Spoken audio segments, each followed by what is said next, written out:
आदेश जय श्री महाकाल। मैं विनोद नाथ अघोर साधना मार्ग चैनल पर मैं आप सभी मित्रों का स्वागत करता हूं। आज हम एक महत्वपूर्ण टॉपिक पर बात करने जा रहे हैं। वो टॉपिक है हनुमान चालीसा। क्योंकि मेरे बहुत से मित्र हनुमान चालीसा का पाठ तो कर रहे हैं, पर हनुमान चालीसा का पाठ जो करने के बाद जो लाभ मिलना चाहिए उनको, वो लाभ उनको नहीं मिल पा रहा है।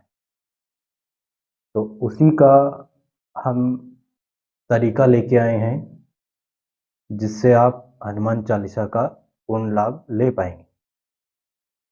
तो उसका कुछ तरीका है, कुछ विधान है, वो आपको हमारी वीडियो में मिलेगा। तो सबसे पहले हम हनुमान चालीसा के जो दोहे हैं उस पर बात करेंगे, क्योंकि यही वो कड़ी है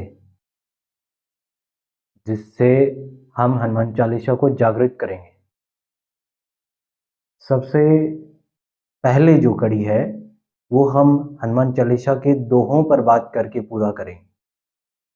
पहली कड़ी में दोहे पे बात करेंगे। हम पूरा हनुमान चालीसा का वर्णन नहीं करेंगे यहाँ पे,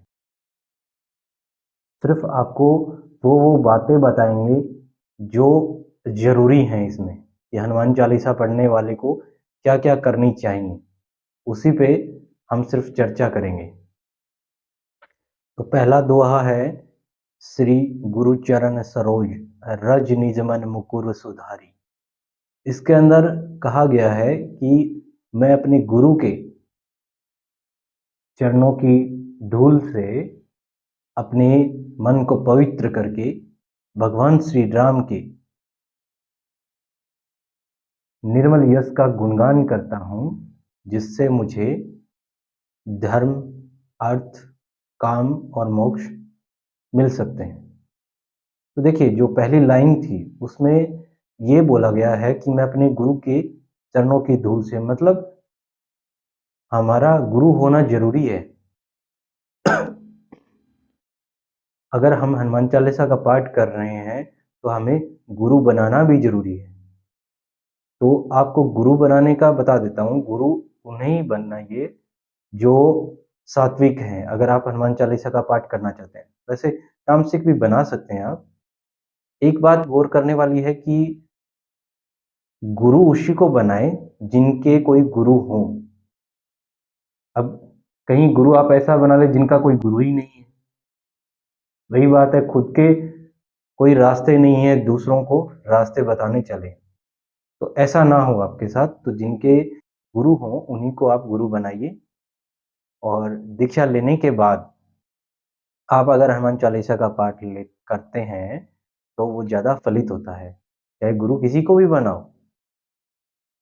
ये नहीं है कि किसी स्पेशल कोई किसी पंथ से मैं आपको बोल रहा हूँ, किसी पंथ से आप गुरु धारण करें, नहीं, किसी भी पंथ से, किसी भी समाज से आप गुरु धारण कर सकते हैं। ठीक है।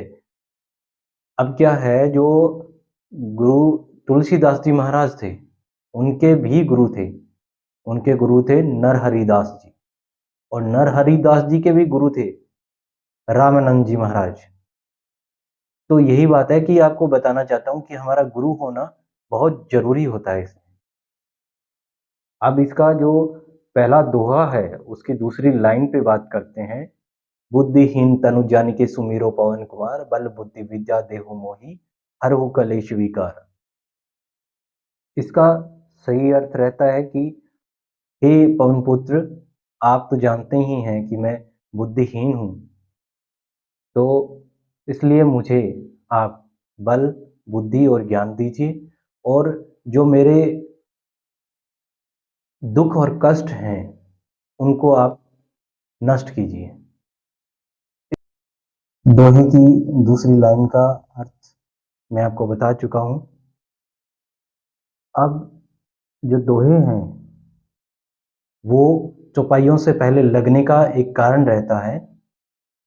वो कारण मैं आपको समझा चुका हूँ कि क्या इनके अर्थ हैं, इन वजह से क्या है कि चौपाइयों से पहले लगे हुए हैं।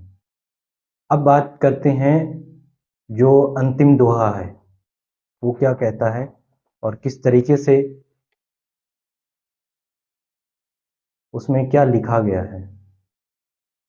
तो अंतिम जो दोहा है वो है, पवन तनय संकट हरण मंगल मूरत रूप राम लखन सीता सहित हृदय बसु सुरभूप। इसमें ये कहा गया है, ऐसे कहा गया है कि हे संकट हरने वाले पवन पुत्र, आप ही तो मंगल स्वरूप हैं और आप भगवान श्री राम, माता सीता और प्रभु लक्ष्मण जी सहित मेरे हृदय में निवास की। अब ये अंतिम दोहा जो है वो क्यों लिखा गया है?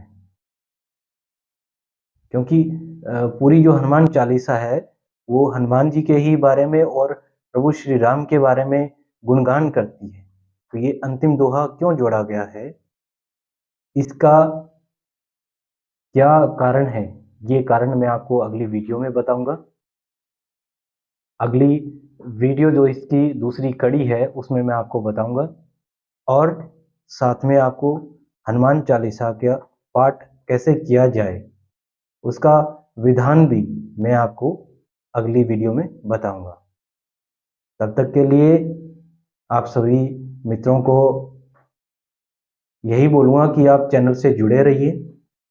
अब से हम ये कोशिश कर रहे हैं कि आपके सामने हम ज़्यादा से ज़्यादा बातें बता पाएँ आपको, जो हमारी टीम रिसर्च करती रहती है वो आपके सामने लाते रहें। और थोड़े समय बाद ही हम बड़े रहस्यों पर भी बात करेंगे। और देखें तो हनुमान चालीसा का जो रहस्य है वो अपने आप में एक बहुत बड़ा रहस्य है। हनुमान चालीसा का कहते हैं जो 7 बार पाठ करे जोई छूटी बंदी महासुख होई। ये लाइन 7 बार पाठ मतलब 100 बार जो पाठ करे उसको संपूर्ण फल मिलना चाहिए, पर 7 बार पाठ करने के बाद भी इसका संपूर्ण फल नहीं मिलता है। तो हमारी आगे वाली वीडियोस से आप जुड़े रहिए और हनुमान चालीसा का एक एक कड़ी और एक एक रहस्य आपके सामने हम प्रकट करते रहेंगे। तब तक के लिए आदेश, जय श्री महाकाल, सभी खुश रहिए।